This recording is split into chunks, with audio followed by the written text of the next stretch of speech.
저는 오늘 마태복음 이 7장 말씀에 의지해서 아무거나 함부로 주워 먹지 말라, 탈난다 라는 주제로 함께 은혜를 나누고자 합니다. 얼마 전에 목회자 세미나가 있었어요. 그런데 미치겠는 거예요. 세미나 시간이 시작되자마자 뱃속에서 그냥 막 천둥 번개가 막 치고 전쟁이 벌어지는데 그르르 쿵쿵쿵쿵쿵 막 혼미해지고 식은땀이 흐르고 배탈이 난 겁니다. 쉬는 시간만 되면 화장실에 가고 있는데 말할 수 없어요. 여기 좀 비위가 약한 사람을 위해서 리얼하게 말하지 않겠습니다. 계속 비워내는데 화장실에 쭈그리고 앉아서, 하나님, 제가 하나님 앞에서 비워놓을 게 이렇게 많습니까? 뭘 비워놔야 합니까? 그러면서 회개하면서 쭈그리고 앉아가지고 막 이렇게 했어요. 하루 내내 그렇게 이제 막 심각하게 이렇게 쏟아내고 나니까 도대체 왜 이러는가? 왜 내가 이런 일이 벌어졌는가? 이렇게 돌이켜보니까 이게 제가 그때 세미나 때 가져왔던 뉴케어라고 하는 이 제품 때문이었어요. 세미나가 일정이 굉장히 타이트하거든요. 그러니까 아침 시간을 좀 거르고 저는 이거 하나 먹고 좀 쉰다든지 말씀을 묵상한다든지 그 세미나 내용들을 좀 정리한다든지 그런 시간을 가지려고 아침에 이거 먹으려고 뉴케어를 가지고 왔는데, 이 뉴케어가 유통기한이 무려 한 달하고도 한 달이 지났어. 아니, 1년하고도 한 달이 지났어. 한 달하고도 한 달이 지난 게 아니라 1년하고도 한 달이 지난 뉴케어를 그걸 계속 먹었더니 이것 때문에 막 온몸이 막 비틀리고 여러분, 오늘 주제가 뭐라고요? 아무거나 함부로 주워 먹지 말라, 탈난다. 먹는 것만 그러는 게 아니에요.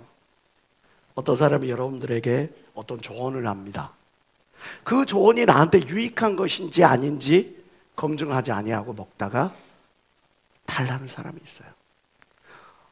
내가 외로움 가운데 어떤 사람을 만났어요. 근데 그 사람으로 인해서 내가 영적인 길에서 탈선을 했어. 탈나는 겁니다. 내가 어떤 직업을 선택했어. 근데 그 직업으로 인해서 내가 하나님으로부터 멀어져. 탈나는 겁니다. 누가 나한테 물질을 주는데 그 물질 함부로 받았는데 그것 때문에 내가 하나님으로부터 멀어져. 탈나는 겁니다. 오늘 본문 말씀은 다른 이야기를 하고 있지만 모두가 동일한 표현을 이야기를 하는 거예요. 조금으로 들어가라. 하나님을 기쁘시게 할 것이 무엇인가 시험해봐라. 너가 정말 하나님의 믿음 안에 있는지, 믿음 위에 서 있는지 너 자신을 확증하라. 좁은 문으로 들어가라. 시험하여 봐라. 확증하라. 이 모든 한마디로 표현하면 분별하라 이거예요. 검증해 보라는 거예요. 밖에 다른 사람도 검증해 봐야 되겠지만 내 스스로를 또한 검증해 봐야 돼. 나는 지금 믿음 안에 서 있는가? 나는 14K냐 18K냐 24K 전군과 같은 크리스찬이냐, 아니면 섞여 있는 크리스찬이냐. 내 주변에 있는 사람들은, 또 내가 지금 듣고 있는 어떤 가르침은, 어떤 사람들이 나에게 제의한 그 제안은, 이 모든 것들을 검증해보고 분별해보라라고 하는 것이 오늘 말씀들의 또 공통점인 거죠. 여러분, 기억해야 할 것이 있습니다. 그것은 뭐냐? 마시는 모든 것이 우리의 갈증을 해결해 주는 것은 아니에요. 우리가 바닷물을 마셔요? 근데 그 바닷물을 마시면 마실수록 목마름은 더, 갈증은 더 심해질 뿐이에요.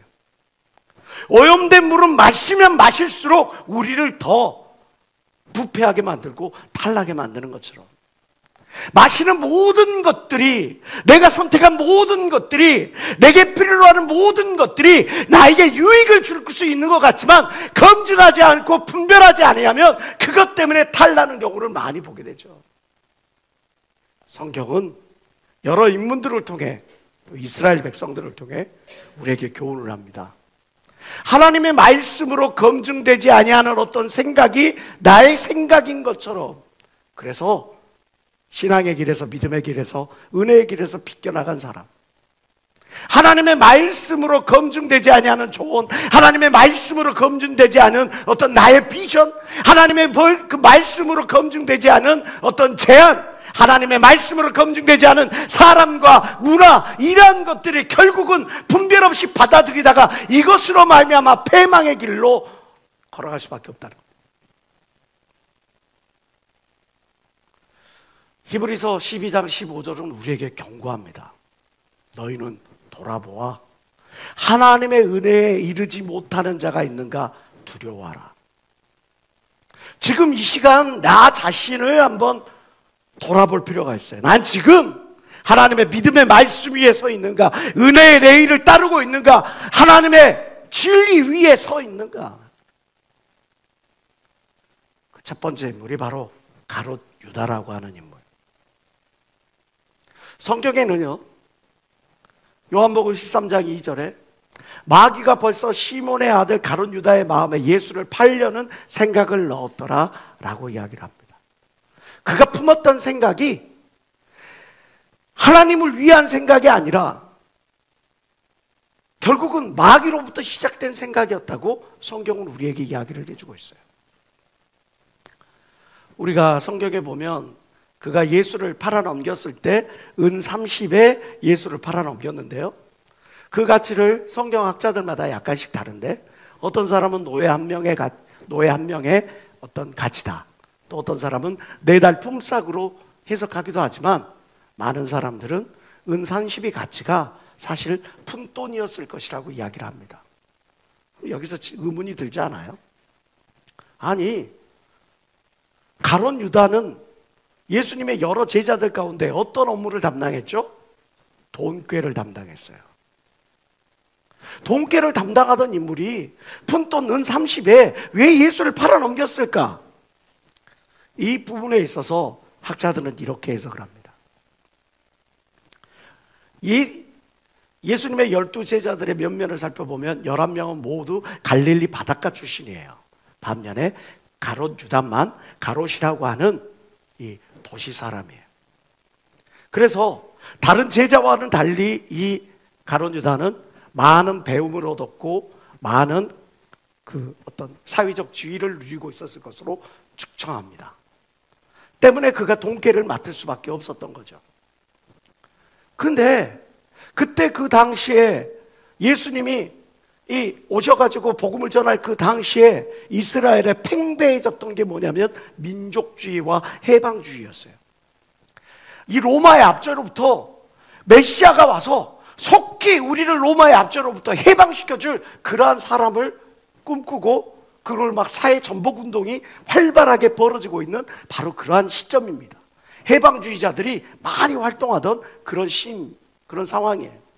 실제로 예수님의 제자 중에 샬롯 시몬도, 그도 샬롯단 시몬이라는 사람도 해방주의 운동을 펼쳤던 그런 인물이었어요. 가롯 유다도 또한 그런 사상을 가졌을 것이다. 예수님의 가르침에 많은 사람들이 변화를 받아. 예수님의 가르침에 많은 사람들이 열렬히 환호를 해. 예수님의 많은 사람들이 들썩들썩 하는 것을 통해 그가 생각하기에 저야말로 이스라엘을 참 해방시켜줄 그런 메시자구나, 선각자구나. 그런데 예수님은 더 이상 거기서 나가지를 않아. 병든 자를 고쳐주고 어려운 사람들을 이렇게 세워주고 가르침을 주고 하는 데서 더 나아가지 않아. 오히려 하나님의 일알이 썩지 아니하면 그냥 하나 그대로 있고 썩으면 많은 열매를 거둔다.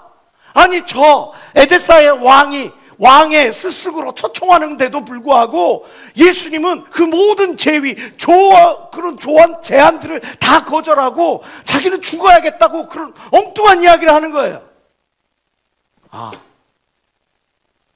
가롯 유다는 생각합니다. 내 스승에게 자극을 줘야겠다. 결단할 수 있는 그런 어떤 계기를 만들어줘야겠다. 그래서 대제사장을 찾아가 푼돈 30에 자기 스승의 행적이, 스승이 어디를 갈 것인지를 알려주는 거죠. 가룟 유다가 예수님이 범법 행위를 했다고 그 범법 행위 자료를 넘긴 게 아니에요. 가룟 유다가 예수님의 어떤 그 추한 어떤 것들을, 그런 죄악의 그런 것들을 넘긴 게 아니에요. 단지 가룟 유다는 예수가 어디에 있는지 누구인지를 알려주었을 뿐이에요. 그런데 상황이 어떻게 진행됩니까? 모두를 위한 행동이라고 감행했던 그의 선택으로 말미암아 예수가 잡혀 들어가요. 잡혀 들어갈 뿐만 아니라 긴박하게 법정 일들이 진행되더니 예수가 십자가형에 달리게 되는 그런 상황에 노출되게 됩니다. 그때 예수를 판 유다가 그의 정죄됨을 보고, 예수 그리스도가 정죄되고, 아니 그가 죄 지은 게 아닌데 정죄됨을 보고, 그리고 그 정죄됨으로 말미암아 십자가의 형에 달릴 것을 보고 스스로 뉘우쳐 그 은 30을 가지고 대제사장을 찾아가고 장로들을 찾아가서 그들에게 갖다 줍니다. 가로되 내가 무죄한 피를 빨고 죄를 범하였다. 아, 내가 지금 나의 스승을 각성시키려고, 우리 민족을 위하여, 민족 해방을 위하여 각성시키려고 한 행동이었는데 이게 오히려 내 스승이 전혀 예상치 못했던 엉뚱한 길로 가는 거야. 아, 나 이거 잘못했다.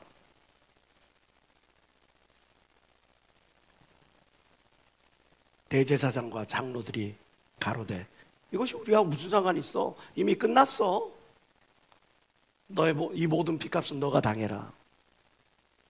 가룟 유다가 은을 소원소에 던져놓고 물러가서 스스로 목매어 죽은 이유를 바로 그렇게 해석하고 있죠. 여러분, 내 생각보다 하나님은 더 크신 생각을 가지고 있다는 사실을 여러분들은 믿어야 합니다. 나의 계획보다 하나님은 더 완벽한 계획을 갖고 있다고 여러분들은 믿어야 합니다. 하나님의 계획, 하나님의 생각보다 나의 계획, 나의 욕구, 나의 어떤 것들, 그것이 먼저가 되면 꼭 사람들은 실족할 수밖에 없어요. 이사야서 55장 8절부터 9절은 이야기합니다. 여호와의 말씀에 하나님의 생각은 너희 생각과 다르며 하나님의 길은 너희 길과 달라서 하늘이 땅보다 높음 같이 나의 길은 너희 길보다 높으며 내 생각은 너희 생각보다 높으니라. 내 생각의 사이클을 하나님께 맞추시기를 주의 이름으로 축원합니다. 내 생각을 고집하지 말라는 거예요. 내 계획을 고집하지 말라는 거예요. 그럴 때 하나님이 더 좋은 것 주시는 하나님을 맛보게 되는 걸 믿는 사람만 박수며 하나님께 영광 돌리시기 바랍니다.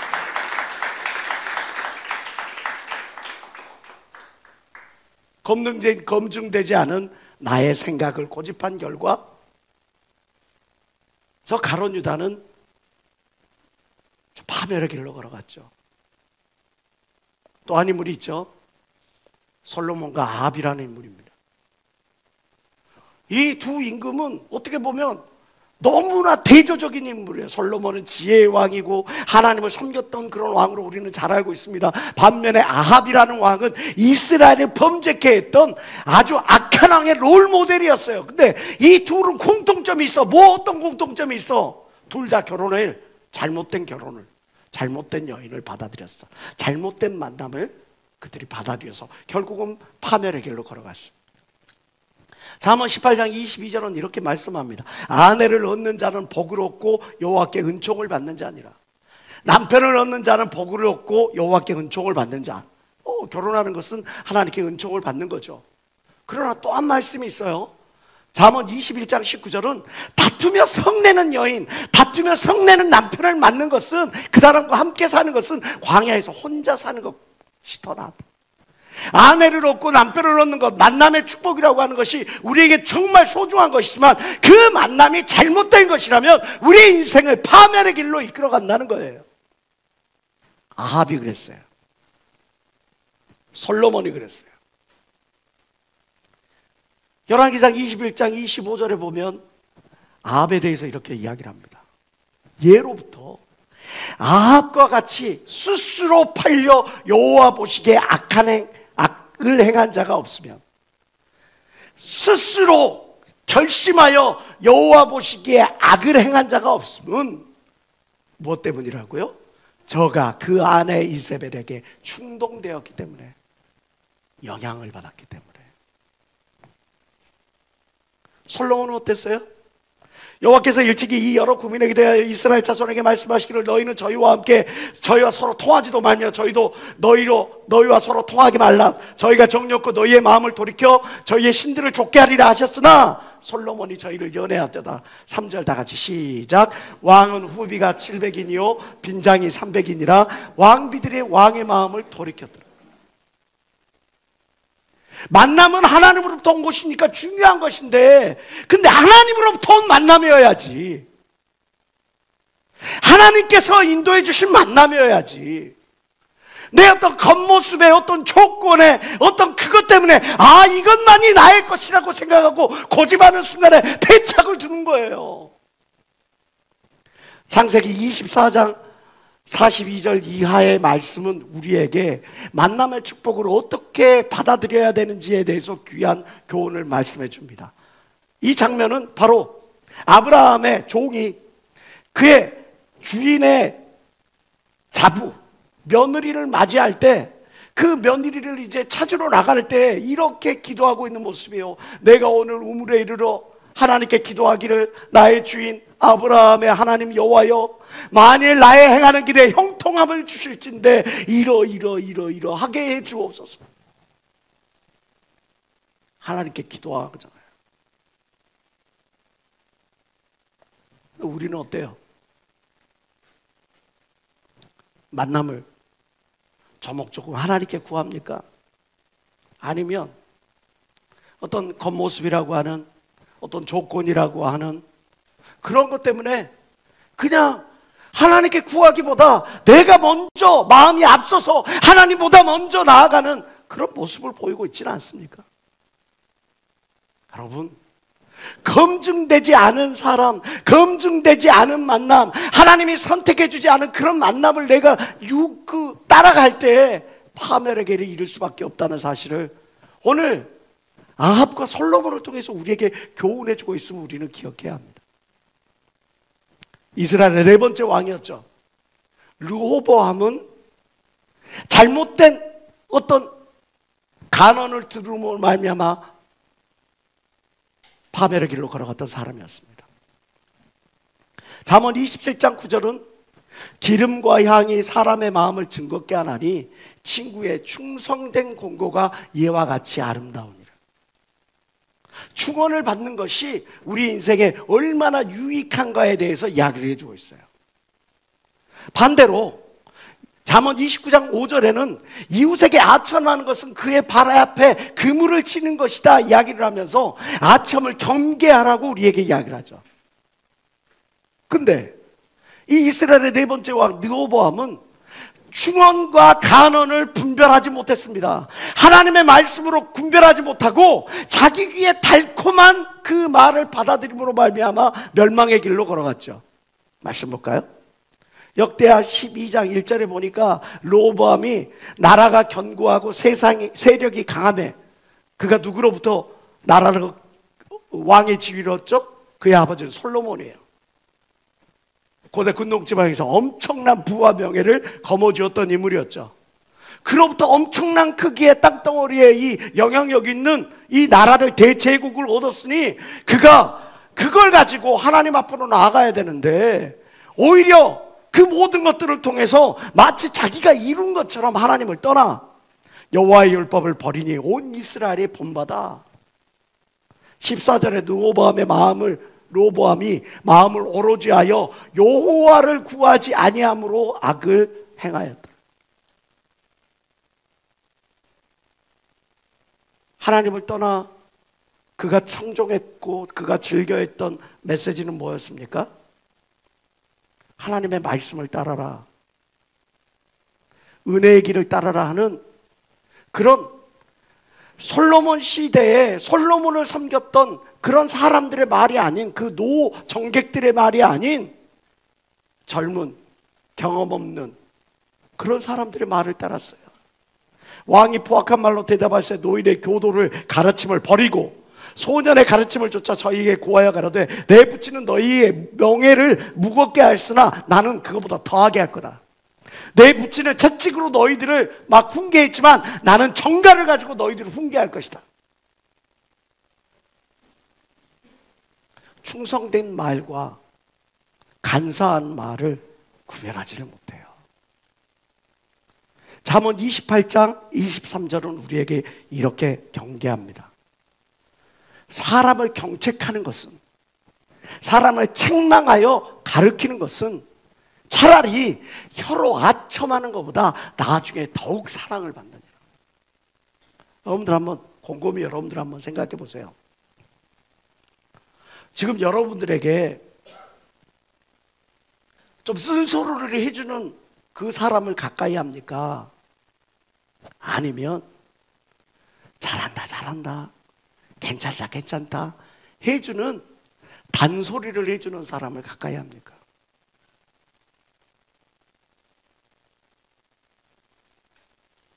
쓴소리를 해주는 사람을 가까이 하기보다 단소리를 해주는 사람을 가까이 하지 않습니까? 그 이야기가 점점 여러분을 파멸의 길로 이끌어가는데도 불구하고 그걸 분별하지 못하고 하나님의 말씀으로 분별하지 못하고 사람들이 여러분들이 해주는 그 소리에 그냥 따라가다 보면 여러분들도 결국 파멸의 길로 걸어갈 수밖에 없다는 사실이에요. 또 한 인물이 있습니다. 압살롬이라고 하는 인물입니다. 압살롬은 다윗의 아들이죠.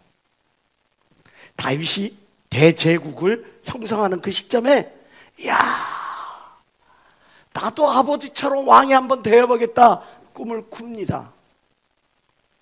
시편 81편 10절은 우리에게 이야기를 하죠. 내 입을 넓게 열라 내가 채우리라. 멋진 말씀이죠. 그래서 우리가 이 말씀 의지해서 그래서 비전을 꿉니다. 하나님 아버지 내 입을 넓게 열라 넓게 열라 내가 채우리라 말씀하셨으니 제가 이런 꿈을 꾸니 하나님 역사해 주십시오.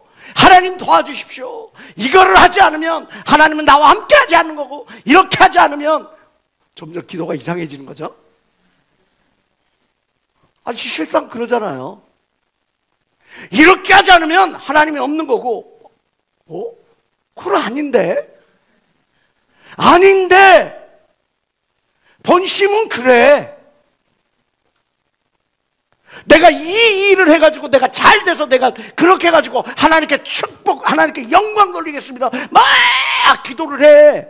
그러고 막 하는데 일이 잘 안 돼. 그럼 어떻게 돼? 하나님 왜 나와 함께 안 하셔요? 하나님 왜 나에게 축복 주지 않으셔요? 하나님 왜 나에게 이걸 허락하지 않으셔요? 그거하고 이거하고 뭔 다른 게 뭐가 있겠어요? 내가 하나님께 소원을 아뢰고 기도하는 이유는 뭡니까? 내 뜻을 하나님의 뜻에 맞추는 과정이에요. 하나님과 교제하는 거예요.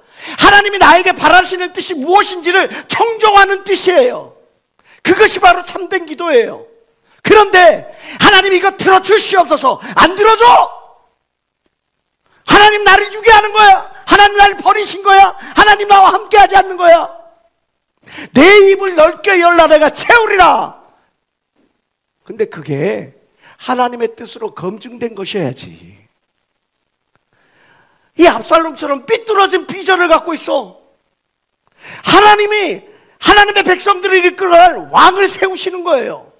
근데 나도 한번 왕이 되어봐야겠다. 열심이나 속도보다 더 중요한 것은 방향이라는 사실을 여러 번 이야기를 합니다. 자, 말씀 볼까요? 이후에 압살롬이 자기를 위하여 병거와 말들을 준비하고 전배 50명을 용사들 50명을 세우니라. 무릇 이스라엘 무리 중에 왕께 다윗한테 재판을 청하러 오는 사람들을 자들에게 압살롬의 행함이 이 같아서 이스라엘 사람들의 마음을 뭐 했다고요? 도둑질하니라. 오늘날도 이런 사람들 많아요. 내가 청년부에서 한번 영향력을 행사해 봐야겠다. 나도 한번 이름 높여 봐야겠다. 사람들에게 자기 이야기를만 해요. 내가 교회에서 한번 영향력을 한번 해봐야겠다. 사람들에게 이 시대 목사님, 총회장 목사님의 어떤 그런 이야기들을 막 이거는 뭐가 있고 저거는 뭐가 있고 자기는 뭔가 아는 것처럼 갖춘 것처럼 막 해요. 그렇게 하면서 순종은 안 해. 그래가지고 무리를 끌고 나가는 사람 많았어요.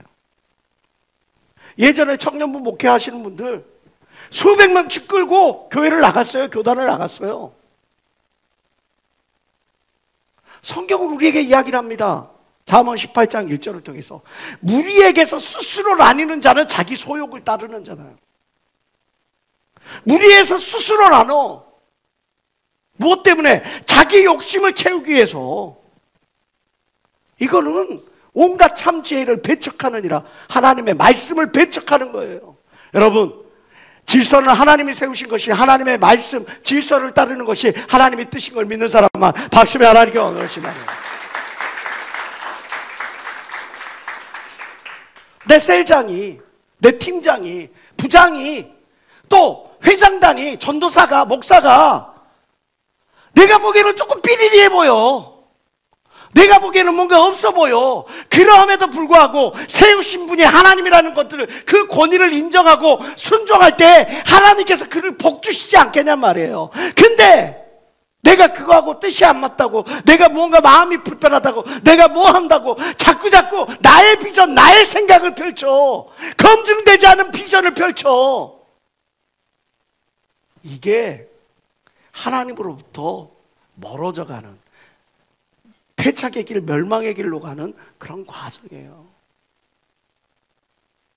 여러분 어떻습니까? 마가복음 14장 36절은 우리가 겟세마네의 기도로 잘하는 기도의 내용이죠. 예수께서 어떻게 기도하십니까? 가라사대 아바 아버지요, 아버지께는 모든 것이 가능하지 않습니까? 이 잔을 내게서 옮겨옵소서. 인류의 죄를 대신 지고 사람들에게 이제 수치와 부끄러움을 드러내고 채찍질 당하고 십자가에 달려야 되는데 이것이 너무나 고통스러우니 이 잔을 내게 옮겨옵소서 라고 기도하시면서 그 뒤에서 예수께서 이야기하신 건데, 그러나 나의 원대로 마옵시고 아버지의 원대로 하옵소서. 이게 참된 기도인 걸 믿는 사람만 박수며 하나님께 원하시거라. 내가 여러분들이 하나님을 위하여 거룩한 꿈을 꾸고 하나님을 위하여 큰 비전을 꿈꾸더라도 그러함에도 불구하고 하나님이 원하시는 자리, 하나님이 원하시는 일, 하나님이 원하시는 때에 그 일에 집중하는 걸 하나님이 기뻐하시는 걸 믿는 여러분 되시길 주의 이름으로 축원합니다. 내가 서 있고 싶은 자리, 내가 드러나는 자리가 아니라 하나님이 원하시는 자리, 하나님의 드러나는 자리, 그 자리를 찾는 게 참된 기도요, 참된 비전인 걸 믿는 여러분 되시길 주의 이름으로 축원합니다. 이스라엘 백성들은 어땠죠? 대세를 따라가고 유행을 따라갑니다. 이스라엘 백성들이 15세기에 이제 출애굽을 해요. 출애굽을 했을 때, 그리고 가나안 땅에 들어갔을 때 그 가나안 땅에는 엄청난 최신 문화가, 신문화가 자리하고 있었어요. 그것 때문에 이스라엘 백성들은 심각한 문화 충격에 노출될 수밖에 없었죠. 그것을 사사기서 2장 3절을 통해서 하나님께서 경고하십니다. 그들이 너희 옆구리에 가시가 될 것이며 그들의 신들이 너희에게 올무가 되리라. 실제로 그들이 15세기에 여리고성에 딱 들어갔는데, 이 여리고성은 이중성벽 구조로 되어 있어요. 성벽의 하나는 높이가 7m, 또 하나는 14m, 두께가 2m, 4m가 되는 엄청난 축성수를 보이고 있습니다. 성을 건축하고 그게 도시국가 체제로 자리 잡았다는 것은 건축술이 발달됐다는 거고, 수학이 발달했다는 거고, 그리고 뭐 군사, 정치, 교육, 농경, 제2문화, 이런 모든 것들이 발달됐다는 것들을 의미합니다. 이러한 가나안의 선진 문화가 이스라엘 백성들을 아주 충격에 빠뜨려요. 그들은 어떤 선택을 하게 됩니까? 이러한 문화 충격을 그들은 종교 혼합주의로 받아들이게 돼. 어떤 식으로? 이 애굽에서 우리를 해방시키시고 저 광야를 인도하신 것은 여호와 하나님. 그러나 우리를 풍요롭게 만드시는 분은 바알 하나님. 그렇게 생각하는 거죠. 왜? 바알을 믿고 아세드라수를 믿는 사람들의 이 농경 문화가 어마어마해. 그들은 뭐 호미, 낫, 뭐 이런 것들 곡괭이 하나 만들 어떤 재주도 없고 만들어 본 경험도 없고 만들어 본 지식도 없는데 그런 모든 것들을 갖추어 본 적도 없는데 이들은 모든 문화를 다 갖췄어. 어느 정도냐면 상하수도 시설이 저 여리고성에 잘 갖춰질 정도였어요. 상하수도 시설. 이런 모든 것들이 잘 갖춰지다 보니까 이스라엘 백성들은 이렇게 생각을 한 거예요. 이렇게 받아들인 거예요. 그러니까 하나님께서 이야기를 하십니다. 애굽 땅에서 그들을 인도하여 내신 그 열조의 하나님 여호와를 버리고 다른 신 곧 그 사방에는 백성들의 신들을 쫓아 그들에게 절하니까 여호와께서 진노하신 거예요. 사무엘하 7장 14절은 이야기합니다. 저가 만일 죄를 범하면 내가 사람 막대기와 인생 채찍으로 징계할 것이다.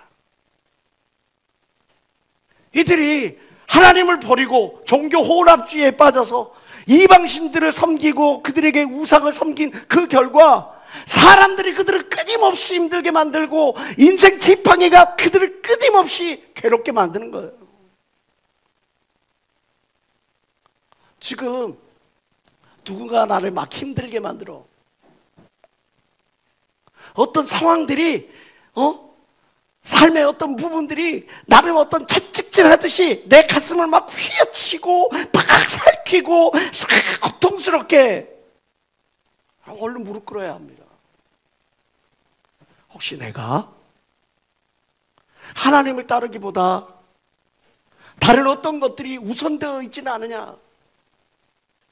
하나님을 섬기는 것보다 어떤 돈이 우상이 되고 사회에서 성공이 우상이 되고 영향력 있는 인물이 되는 것이 중요하다 그래가지고 정작 하나님을 도외시한 채 세상 그 어떤 것들로 채우려고 내가 그렇게 나아가고 있지는 않느냐? 내 자신을 돌이켜봐야 한다. 요사밧이라는 왕이 있습니다. 그 왕은 성공하려면 줄을 잘 서야 돼 생각을 했던 인물이죠. 우리가 뭐 남자분들은 군대를 가서 알겠죠. 군대도요, 내가 줄만 잘 서도 내가 진짜 힘든 일 안 해.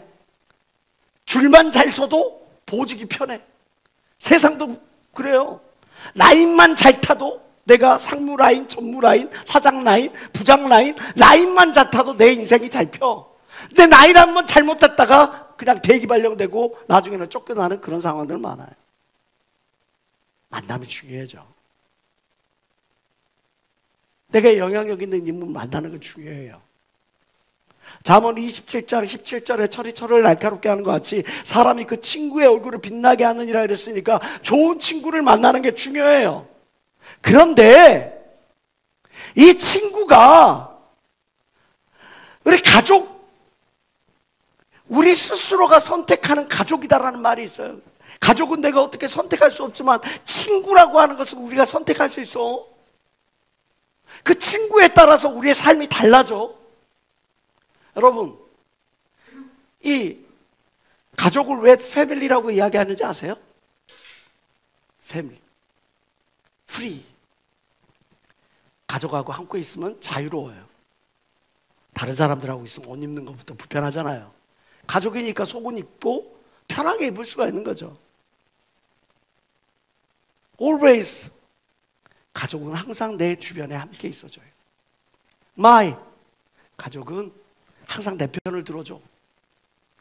아이디어. 가족은 나와 함께 공감하고 나와 함께 좋은 생각을 나누어. 가족은 사랑을 나누죠. 가족은 세월이 지나고 시간이 지나도 언제나 나와 함께 동행을 해줘. 그래서 이 패밀리, 가족을 패밀리라고 하는 이유가 바로 그것 때문이라는 거예요. 근데 친구라고 하는 것은 내가 선택할 수 있는 가족이야. 그러니까 내 삶이 풍요로워지고 내 인생이 정말 그 평강 가운데서 있기를 원한다면 좋은 친구를 선택해야 할 필요가 있겠죠. 그런데 아무 사람이나 함부로 선택하면, 이 사람이 사회적으로 영향력 있는 것 같으니까, 이 사람이 좀 겉보기에 뺀질해 보이고, 이 사람이 무언가를 하니까 이 사람을 선택해? 열왕기상 22장에 보면 이 여호사밧이 그의 친구를 선택하는데, 그 친구가 하필이면 이스라엘의 가장 간악한 아합이라는 왕이었어요. 여호사밧이 그 붙인 아사의 모든 길로 행하며 돌이켜 떠나지 아니하고 여호와 보시기에 정직히 행하였으나 산당은 패하지 아니하였으므로 백성이 오히려 산당에서 제사를 드리며 분향하였더라. 여호사밧이 이스라엘 왕으로 더불어 평화하니라. 단지 평화한 것에서 끝나는 게 아니에요. 그 다음에 보니까 전쟁이 벌어졌는데, 그 전쟁터에 함께 종군을 합니다. 여호사밧에게 이르되 당신은 나와 함께 길르앗 나못으로 가서 싸우겠느냐? 아합이 묻습니다. 그러니까 여호사밧이 뭐라고 하냐면, 이스라엘 왕이시여, 나는 당신과 일반이요, 내 백성은 당신의 백성과 일반이니까 내 말들도 당신의 말들과 일반이는 우리가 전쟁터에 나가겠나이다. 전쟁의 결과가 어땠죠? 아합은 죽고 여호사밧은 가까스로 목숨을 구해서 패퇴하는 상황에 이르게 됩니다. 선지자 예후가 이 여호사밧에게 1차 경고를 해요. 하나님의 아들 선견자 예후가 나가서 여호사밧 왕을 맞아 가라되, 왕이 악한 자를 돕고 여호와를 미워하는 자를 사랑하는 것이 가하니까 그러므로 여호와께로서 진노하심이 왕에게 임하니이다. 전쟁에서 질 것이라고 예언을 하게 되는 거죠. 여기서 교훈을 얻어야 되잖아요. 사람들이 보면요, 자기가 무엇으로 말미암아서 깨우쳐야 되는데 그 깨우침의 기회를 잃어버리면 또 위기를 경험하게 되는데, 그는 그 깨우침을 얻지 못했어요. 그리고 이 아합이 죽고 그 아들 아하시아가 왕으로 세워지는데, 그 아하시아를 또 따라 또 가서 유다왕 여호사밧에게 보내어 이르되, 모압 왕이 나를 배반하였으니 당신은 나와 함께 가서 모압을 치시겠느냐? 당신은 나의 아버지 친구가 아닙니까? 나를 도와주겠습니까? 저가 가로되, 여호사밧이 가로되, 내가 올라가리이다. 나는 당신과 일반이요, 내 백성은 당신의 백성과 일반이요, 내 말들도 당신의 말들과 일반이니이다. 아니, 한번 깨졌으면 깨우침을 얻어야지 다시 또 가. 친구를 잘못 사귀어서 그 친구 때문에 내가 도를 잃었고 명예를 잃었고 신앙을 잃었으면, 내가 친구를 가려 사야겠다 생각을 해야 될 텐데, 또 믿음이 없는 친구, 악한 친구, 세상적인 친구를 또 만나. 어떤 일이 벌어집니까? 유다왕 여호사밧이 나중에 이스라엘 왕 아하시아와 교제하였는데, 아하시아는 심히 악을 행하는 자였더라. 두 왕이 서로 결합하고 배를 지어 다시스로 보내고자 하여 에시온게벨에서 배를 지었더니, 마레사 사람 도다와후의 아들 엘리에셀이 여호사밧을 향하여 예언하여 가로되, 왕이 이 악한 아하시아와 교제하는 거로 여호와께서 왕에 지은 것을 파시리이다 했는데, 그랬음에도 불구하고 돌이키지 않으니까 결국 그 배가 파상하여 다시스로 가지 못하더라. 교훈을 얻지 못한 자의 죄. 고린도후서 6장 14절은 말합니다. 다 같이 읽읍시다. 시작. 너희는 믿지 않는 자와 멍에를 같이 하지 말라. 의와 불법이 어찌 함께하며 빛과 어둠이 어찌 사귀. 우리의 절대 기준이 있어야 돼. 친구를 사귀는데, 동업자에, 어떤 인생에 같이 갈 어떤 동반자에 대한 절대 기준이 있어야 돼. 그런데 그 기준을 어떤 겉모습이나 어떤 조건이나 배경이나 그것 때문에 그냥 다 지워버려. 어리석음의 소치죠. 결국 이 여호사밧은 그 마지막이 좋지 못했어. 발람 선지자는 뭐 듣습니까? 뭐니 해도 돈이 최고라고 누군가가 자기에게 돈을 주고 자기를 축복하고 누군가를 저주하라 그랬는데 그 저주하는 사람들이 하필이면 하나님의 백성들이었어요. 그러니까 그가 타고 다니던 나귀가 자꾸 안 갈라 그래. 저주하는 그 자리를 안 갈라 그래. 왜 그러냐면 그 앞에 그 나귀의 눈에 영안이 열렸는데 그 앞에 보니까 천사가 칼을 들고 자기를 치려고 하는 것을 보고 안 갈라고 그래. 그런데도 불구하고 이 발람 선지자가 나귀를 자꾸 치는 겁니다. 그러니까 나귀가 하는 말이, 아니 내가 한 번이라도 당신 말을 어겨본 적이 있냐고. 나귀가 말을 해. 나귀가 사람 말을 해.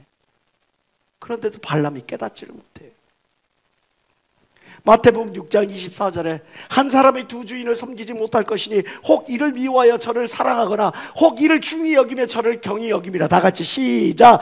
너희가 하나님과 재물을 겸하여 섬기지 못하느니라.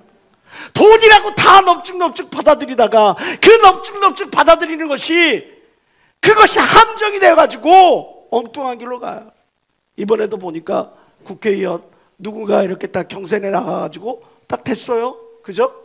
국회의원 후보가 됐어. 여기는 어느 당이 그냥 그 어느 당 깃발만 들면 무조건 당선된다 그래갖고 나는 국회의원 주었다 그래가지고 막 떠들고 다녔어요. 그리고 까짓고 다니니까 이 사람이 뭐를 했어? 변호사 출신인데 뭐를 해? 아니 성폭행범을 변호해줬어. 이 성폭행범이 또 어떤 사람이냐면 초등학생 애를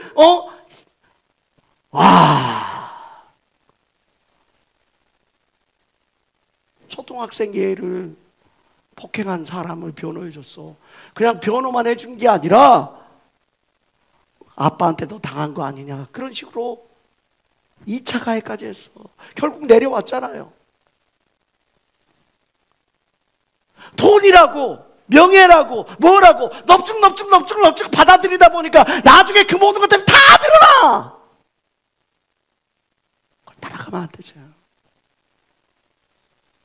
여로보암은 어떻습니까? 북이스라엘의 첫 번째 왕이었어요.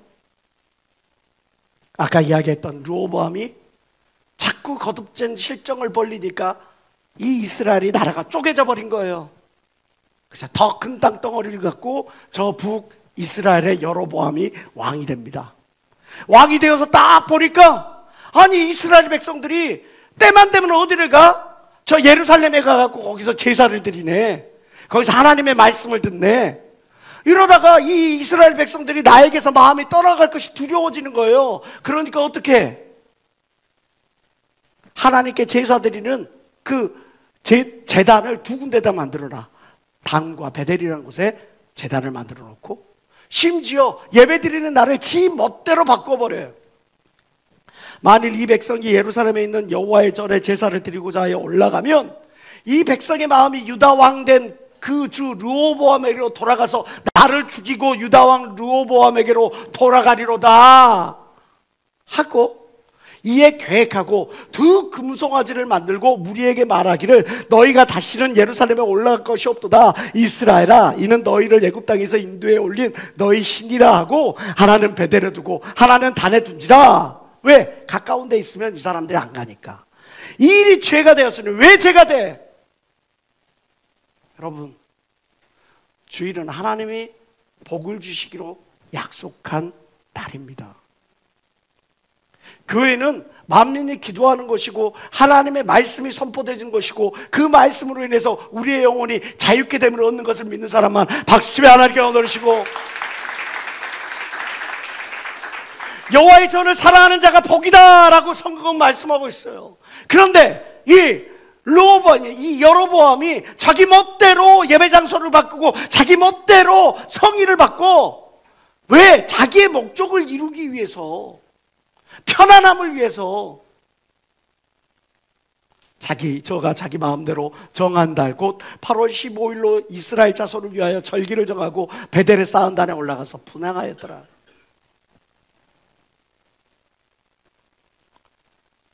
사람들이 여러분들에게 이야기를 합니다. 야, 굳이 힘들게 지방에서까지 올라와가지고 꼭 예배 드려야 돼. 인터넷 예배 좋잖아. 비대면 좋잖아. 첨단의 시대를 걸어가니까 우리 또한 첨단의 시대로 예배 드려야 되는 거 아니겠어? 자꾸 여러분들의 편안한 길로 여러분들에게 이야기하는 그런 사람들의 말을 귀담아 듣지 마세요. 데살로니가 전서에 사도 바울은 5장을 통해서 우리에게 이렇게 경고합니다. 주의 날이 밤에 도적같이 이룰 줄을 너희 자신이 자세히 알미라. 저희가 평안하다 안전하다 할 때 그때에 주께서 도적같이 말이라. 내가 평안함을 찾고 내가 어떤 손쉽게 얻는 그런 것들을, 결국 그 인스턴트 음식이 우리의 몸을 망치는 것처럼 인스턴트 신앙이 우리의 영혼을 파괴한다는 사실을 우리는 기억해야 돼. 다수의 압박감에 악수를 두었던 모세의 형 아론을 우리는 기억해야 합니다. 아론이 가로되 내 주여 노하지 마소서. 이 백성의 악함을 모세 당신은 아나이다. 그들이 내게 말하기를 우리를 위하여 우리를 인도할 신을 만들라. 그래서 내가 그 압박감을 견디지 못해서 이 모세 곧 우리를 애굽 땅에서 인도하여 낸 사람은 어찌 되었는지 알 수 없노라 하기에 내가 그들에게 이르기를 금이 있는 자를 빼어내라 한즉 그들이 그것을 내게로 가지고 왔기로 내가 불에 던졌더니 이 송아지가 나왔나이다. 말도 안 되는 변명이죠. 금덩어리를 불에다 던지니까 거기서 어떻게 금송아지가 나올 수가 있겠어요? 그런데 중요한 것, 아론이 왜 이런 행위를 했죠? 이스라엘 백성들이 와서 모세가 없으니까 그러면서 자기들의 옛 습관에 젖은 대로 자기들에게 그거 어떤 것들을 요구를 하는 거예요. 한두 명이 오는 게 아니라 이스라엘 백성들의 다수가 오니까 그 압박감에 그가 그냥 손을 든 거죠. 여호수아에서 24장에 여호수아는 이스라엘 백성들에게 이렇게 선언합니다. 만일 여호와를 섬기는 것이 너에게 좋지 않게 보이거든 너희 열조가 강 저편에서 섬기던 신이든지 혹 너희의 거하는 땅 아모리 사람의 신이든지 너희 섬길 자를 오늘날 택해라. 네가 하고 싶은 대로 다 해라. 그러나 오직 나와 내 집은 여호와를 섬기노라. 너희가 어느 때까지 하나님과 바알 가운데서 머뭇머뭇하겠느냐? 나와 내 집은 여호와를 섬기겠노라. 이러한 고백이 우리 가운데 있어야 될 텐데 다수가 압박을 하고 누군가가 핍박을 하고 누군가가 여러분들에게 겁박을 하면 거기에 주춤주춤하고 물러나가지고 거기를 적당히 타협하는 신앙으로 어찌 하나님을 기쁘시게 할 수가 있겠으며 어찌 그 생명의 길로 저 부문으로 나아간다 말할 수가 있겠습니까? 아무 가르침이라 함부로 받다 미혹된 사람들도 많죠. 전 세계 내가 예수다라는 사람이 우리나라보다 더 많은 나라가 없대. 왜 우리나라에는 이렇게 예수님이 많은지 모르겠어요. 예수님만 많은 게 아니라 성령님도 계시고 심지어는 하나님 어머님도 계셔. 하나님은 아버지가 아니라 하나님 어머니. 그런데 더 안타까운 것은 그 미혹된 가르침에 사람들이 그냥 따라간다는 거예요. 검증해 보지도 않고 하나님의 말씀으로 분별해 보지도 않고 그 미혹된 말씀에 그냥 따라가는 거예요. 이사야서 9장 16절에 보니까 백성을 인도하는 자가 그들로 미혹해하니 인도를 받는 자가 멸망을 당하는도다 그랬어요. 나를 이끌어가는 사람이 그게 하나님의 말씀으로 바로 서 있지 않는 사람을 내가 따라가면 나도 미혹돼요. 나도 낭떠러지로 파멸의 길로 갈 수밖에 없다고 이사야 선지자는 우리에게 이야기를 해주는데 우리를 이끌어가는 분들이 바로 말씀 안에 분명히 서 있는지 검증하고 분별해 봐야 되지 않겠어요? 디모데전서 4장 1절부터 2절은 이야기합니다. 그러나 성령이 밝히 말씀하시기를 후일에 어떤 사람들이 믿음에서 떠나 미혹해하는 영과 귀신의 가르침을 좇으리라 하였으니 자기 양심이 화인을 맞아 외식함으로 거짓말하는 자들. 마태복음 24장 5절에는 많은 사람이 내 이름으로 와서 나는 예수다, 나는 성령이다, 나는 하나님 어머니다, 나는 하나님이다 라고 이르되 나는 그리스도라 하여 많은 사람들을 미혹하리라. 요한복음 6장 68절 다 같이 시작. 시몬 베드로가 대답하되 주여 영생의 말씀이 계심에 우리가 니게로 가리이까. 하나님 말씀 위에 바로 서서 말씀으로 분별하고 검증하시는 여러분 되시길 주의 이름으로 축원합니다. 히브리서 3장 14절에 우리가 시작할 때 확실한 것을 끝까지 견고히 잡으면 그리스도와 함께 참여한 자가 되리라. 오늘 본문 말씀은 거듭해서 이야기를 하죠. 좁은 문으로 들어가라. 주께 기쁘시게 할 것이 무엇인가 시험해보라. 너희 자식이 있니? 믿음 위에 있는지 확증하라. 이 모든 것은 분별하고 검증해보라라고 하는 말씀을 우리에게 교훈해주는 메시지예요. 우리가 이 좁은 문으로 나아가기 위하여, 분별하기 위하여 우리 세 가지를 기억해야 합니다. 첫 번째는 기준을 분명히 해야 된다는 거죠. 집착하면 고착되고 고착되면 고사된다는 그 어떤 격언이 있어요. 집착하면 고착되고 고착되면 고사된다는 말이에요. 이게 뭔 말이죠? 이 집착이라고 하는 게 잡을 집자예요. 다행행자하고 알환자가 합해져서 만들어졌어요. 그런데 이 잡을 집자라고 하는 이 글자가 이 상형물자로 어떻게 만들어졌냐면 죄수가 손에 수갑을 차 채로 이렇게 꿇에 앉아있는 그 모습을 잡을 집자로 표현하고 있어요. 아내가 구슬을, 이 귀한 구슬을 얻었으니 참 다행이야. 내가 정말 좋은 직장을 얻었으니 참 다행이야. 내가 좋은 사람을 만났으니 참 다행이야.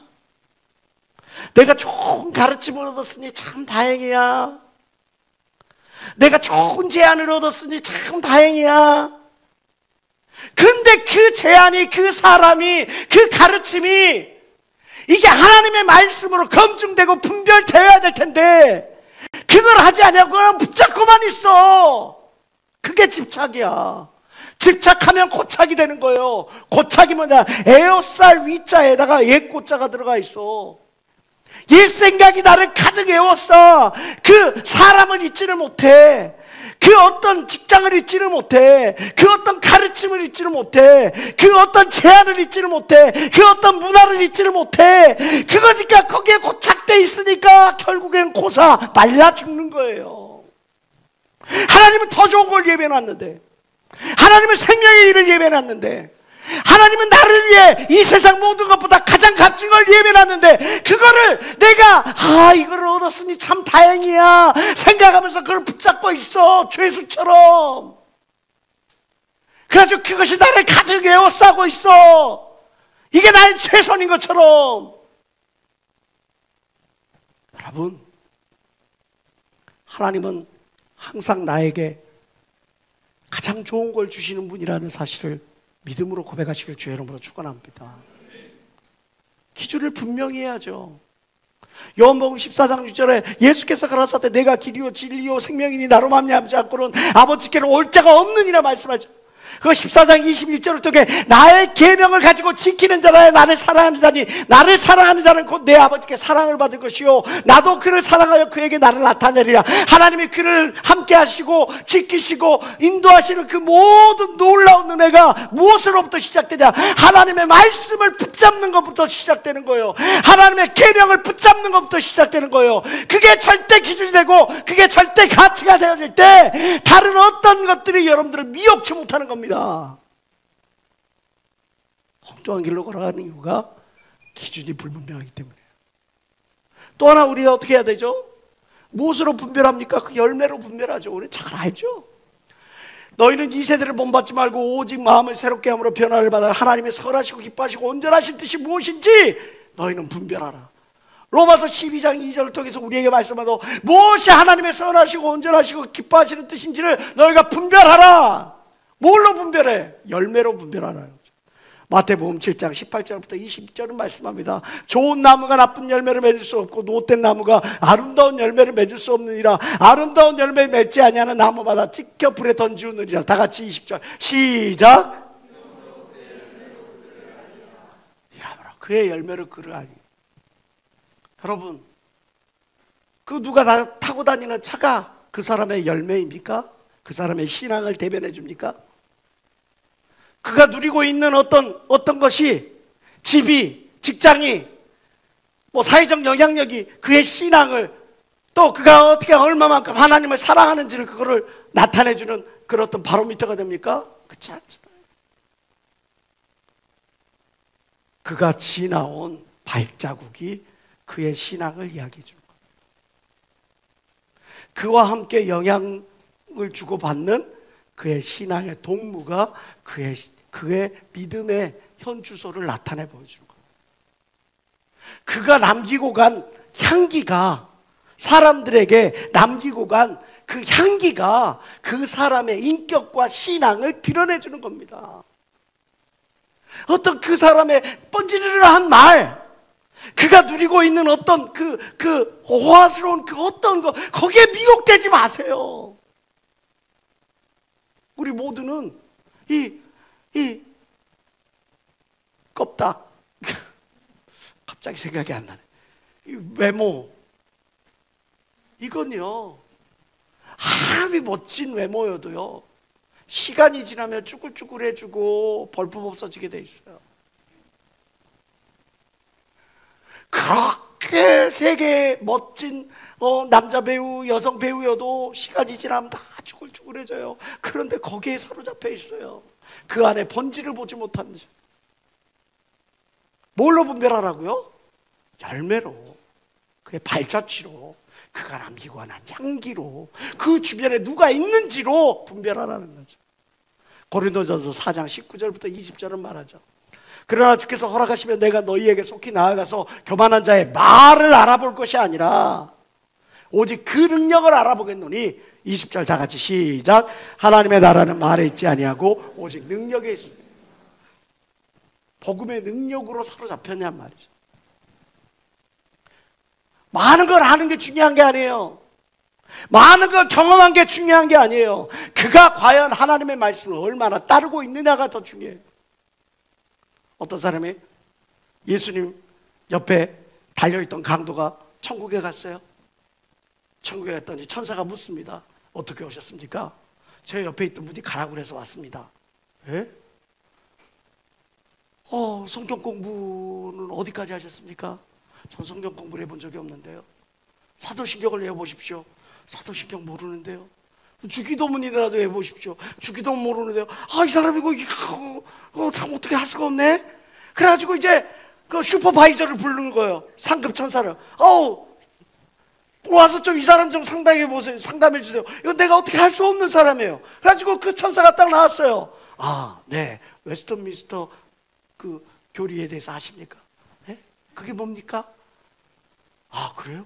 그러면 거기 성령론, 기독론, 교례론 뭐 이런 것들에 대해서 아십니까? 네?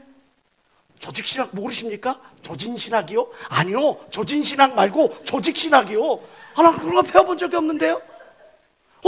근데 어떻게 오게 됐습니까? 예, 제 옆에 있는 분이 예수란 분인데 가라고 해서 왔습니다. 그 말 한마디면 되는 거예요. 예수가 보내면 오는 거예요. 예수가 합격하면 합격이에요. 다른 그 어떤 것이 우리를 좌우할 수가 없어요. 복음의 무게보다 우리의 지식이나 경험이나 어떤 가치나 이것이 복음의 무게보다 더 중요할 수 없고 더 앞설 수가 없어요. 그런데 하나님의 나라의 능력이 그 복음인데 복음을 잃어버리고 엉뚱한 지식과 엉뚱한 경험과 엉뚱한 어떤 내 대로 나는 목사이네, 나는 장로이네, 전도사네, 회장이네, 부장이네, 그것으로 내가 무언가 치장을 하려고 해. 어리석은 사람들아. 복음의 능력, 내가 과연 얼마만큼 하나님의 말씀을 따르고 있느냐, 그게 복음의 능력의 본질 아닙니까? 우리가 이렇게 무엇이 좁은 문으로 들어가느냐 했을 때 그 열매로 분별하는 것, 마지막으로 우리가 해야 될 것, 깨어 기도하는 것, 너무나 잘 아는 말씀이죠. 하나님께 가까이 함이 내게 복이라. 하나님께 가까이 함이 내게 복이라. 하나님을 가까이 하게 내게 복이라. 기도에 나와야죠. JCA 나와야죠. 하나님 말씀을 배워야죠. 그래서 여러분들 강호 담대해서 악한 것들을 분별하죠. 여러분들 뭘로 분별할 거예요? 우리가 어떤 것으로 분별할 수 있냐고. 이 사람이 진짜 하나님의 사람인지 악한 사람인지, 이 사람이 진짜 14K인지 18K인지 24K인지 아니면 짝퉁인지, 그걸 분별을 뭘로 할 거야? 하나님의 말씀이잖아요. 그럼 우리가 말씀을 배우러 제시에 나와야 될 거 아니에요. 우리가 기도하러 나와야 될 거 아니에요. 수요예배 나와야 될 거 아니에요. 우리가 정말 주일 예배를 사모해야 될 거 아니에요. 하나님께 가까이 함이 내게 복이라. 가까이 하시길 주의 이름으로 축원합니다. 저에게 이르시되 시험에 들지 않게 기도하라. 조기상 목사님께서 여러 번 이야기하시는 거죠. 왜 시험에 드느냐? 기도하지 않아서 기도하는 거예요. 깨어있지 않기 때문에 기도하는 그런 것이다. 골로새서 4장 2절 다 같이 시작. 기도를 항상 힘쓰고 기도에 감사함으로 깨어있어. 여러분, 갑각류는 성장을 위해서 끊임없이 탈피의 과정을 겪습니다. 탈피하지 않고 그 안에 갇혀 있으면 그 단단한 껍질 속에서 갑각류는 고사되고 말아요. 그러나 중요한 사실, 이 탈피의 과정이 성장을 위해서 반드시 필요한 과정이지만, 이 꽃게나 갑각류에게 있어서는 위협에 노출된 가장 위험한 순간이라는 사실도 우리는 기억해야 합니다. 분별하고 좁은 문으로 들어가요. 하나님의 말씀을 따른다는 것이 사실 그 순간이 우리에게는 가장 연약해지는 순간일 수가 있어요. 어쩌면 믿지 아니하는 자와 멍에는 매지 말라 그래서 내가 끊어야 된 것 때문에 내가 외로워질 수 있고, 그것 때문에 내가 나를 도울 수 있는 사람이 없이 무방비 상태로 세상 가운데 나서야 되는 그런 상황일 수도 있어요. 나에게 좋은 제안을 줬지만 그 제안을 하나님의 말씀에 입각해서 끊어야 될 때가 있어요. 그것 때문에 내가 금전적인 손해와 어떤 명예의 손해를 입을 수가 있어요. 나의 어떤 만남이, 나의 어떤 모든 선택이 탈피를 위하여, 좁은 길로 들어가기 위하여, 때때로 그것이 가장 나를 위험에 처하게 만드는, 나약하게 만드는 그런 순간일 수 있어요. 그럼에도 불구하고 우리는 그 아픔을, 그 위협 앞에서도 당대의 껍질을 깨고 나올 줄 아는 각오가 되어 있어야 합니다. 탈피는 계속 이루어져야 합니다.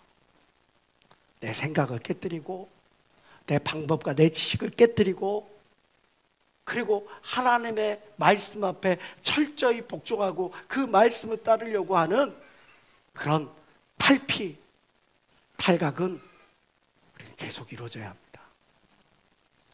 좁은 길은 험난한 길이에요. 그렇지만 생명의 길입니다. 하나님의 말씀으로 검증되지 아니하는 생각, 하나님의 말씀으로 검증되지 않은 어떤 조언, 비전, 하나님의 말씀으로 걸러지지 않은 어떤 제안이나 사람이나 문화나 가치관이나 이 모든 것들을 분별 없이 함부로 받아들이지 마시기를 주의 이름으로 축원합니다.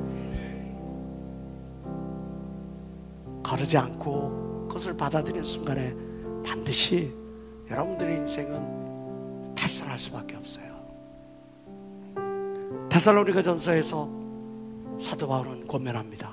범사에 하려 좋은 것을 취하고 악은 어떤 모양이라도 버려라. 주를 기쁘시게 할 것인지 무엇인지 너 자신을 시험해봐라. 생명으로 인도하는 그 좁음으로 나아가시길 주의 이름으로 축원합니다. 나는 하나님의 말씀으로 기준을 분명히 하고 있는가? 나는 지금 열매로서 분별하는가? 검증하고 있는가? 아니면 달콤한 그 무언가에 끌리듯 취해서 망각해서 마비되어서 넓은 길을 따라가고 있지는 않은가? 나는 지금 깨어 기도하고 있는가? 아니면 내 감정에, 내 욕구에 이끌려 기도 아닌 원망과 청원을 하나님께 드리고 있지는 않은가? 기도하시겠습니다.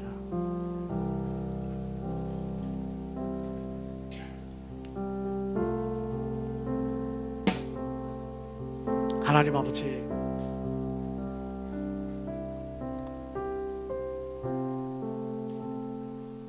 내 앞에 놓인 것이 무엇인지,